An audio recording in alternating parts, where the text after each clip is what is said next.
Have you ever seen one of those beautifully looking studios? For example, like this, or that, or this one looks fantastic. And when I see those aesthetic, good-looking studios, it really irritates me. Because these studios do not exist, at least in the real world. Let me explain. The problem with such studios is that they're extremely clean, almost like in a hospital. And when we musicians, when we work, we make a mess of our studio, of our table. Because you cannot really work on your music projects and keep it extremely clean. And when I see this, I really get irritated because I get demotivated because I think I'm such a messy guy that I make a mess with my cables, with my equipment, and when I look at those studios, I think something's wrong with me. Well, guess what? Here lies the trap. Everything is extremely opposite, 180-degree opposite. It's something wrong with them, not with us. When we really work, we inevitably get cluttered in all of our equipment. Let me just demonstrate you. For example, headphones, we use headphones.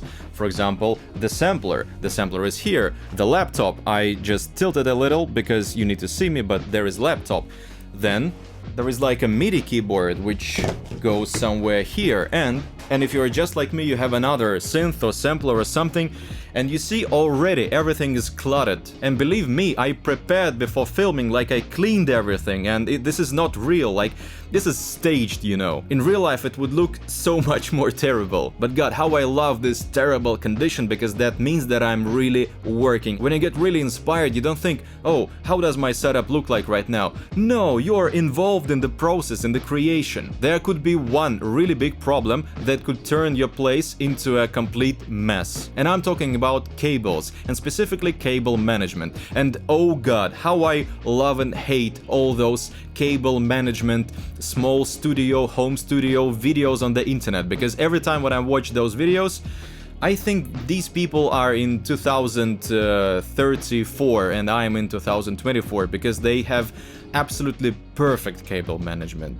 But again, I work here, I don't make everything look cool, I try to make everything sound cool or look cool in terms of video, and I really try. But anyway, if you look at my Apollo, for example, I have a lot of cables right here, and I have this cable which should be attached to my push, but I record a video and I had to rearrange something. Again, compromises.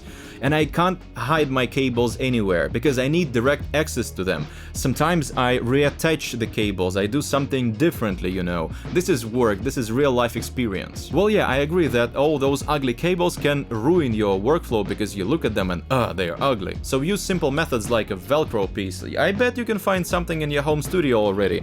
Or you can buy something fancy like this from DJ Tech Tools. I like those very much. Just connect those cables together and put them away so that you don't see them. And big problem number 2 that can turn your studio into a big mess is the placement of your gear, of your equipment. Let me demonstrate you. The basic principle is this: all your gear should be within your seeing range. For example, keep your samplers as close as possible. You should be able to look at them, to touch them. Your audio interface, your, I don't know, MIDI keyboard. Sometimes people have a sliding MIDI keyboard from below the table. Well, it would be ridiculous for that size of MIDI keyboard, but anyway, I made a small problem because in the back I have a small table where I put my other devices, and what happened in the end is that sometimes when you work, when you really work, when you don't make pictures for Instagram, you need quick access to something, for example to the MIDI keyboard or to Akai MPC, or usually I work with Akai MPC, so that's why I decided to keep my push right there, because sometimes when the push is in the background I keep forgetting about it. And yes, this psychology really works. Maybe it's ridiculous, but believe me, it really works. If all the gear, if all the equipment is within the seeing range, you actually use them more often and you are more satisfied with the result you get in the end. So recently I was making a beat and I needed to make a bass line or maybe a melody for the chorus, and I wanted to reach my MIDI keyboard, but then when you're in the process, when you're in this creative flow, I thought, okay, like I need to turn back, I need to take it here, I need to attach it to the computer, it will take seconds, but seconds turn into minutes, and I ended up just making a bass line on push or MPC, I don't remember what I was working with. While if it was here, I would use it immediately, and if it was already hooked up, like to the Type-C cable or something. This is what I'm talking about. All your gear should be within your reachable distance, not behind you, in front of you, to the sides, but please make sure that you see them. And the next big problem is actually your setup. Yes, your setup could be a problem. So the basic philosophy, at least my philosophy that I stick to, is like this. You need to have as little gear as possible, and that might sound ridiculous for us because we musicians, we have gas syndrome, but believe me, you try to keep as little gear as possible, and the less gear you have, the more productive you will be. Believe me, it works. It's the same thing with all the VST plugins. When you have everything, when you have all the plugins available with thousands of presets, hundreds of plugins, you end up using nothing. You end up using your one plugin that you used before buying or downloading all other plugins, because this is how our brain works most of the time. The more minimal your setup is, the better. And I keep looking at this beautiful orange cable, which I overpaid, but I absolutely love this company. I love what they do for their caps, for their cables. So this leads me to another problem. All your gear should be connected all the time. The thing is, when your gear is not connected, you need to actually spend time doing it. That's why I absolutely love MPC, because MPC is not connected to anything. It's a standalone device. Boom, it's already switched on. It has the loudspeaker, it has the battery, and I can work with it anywhere. In the kitchen, in the car park, in the park actually. I absolutely love this freedom.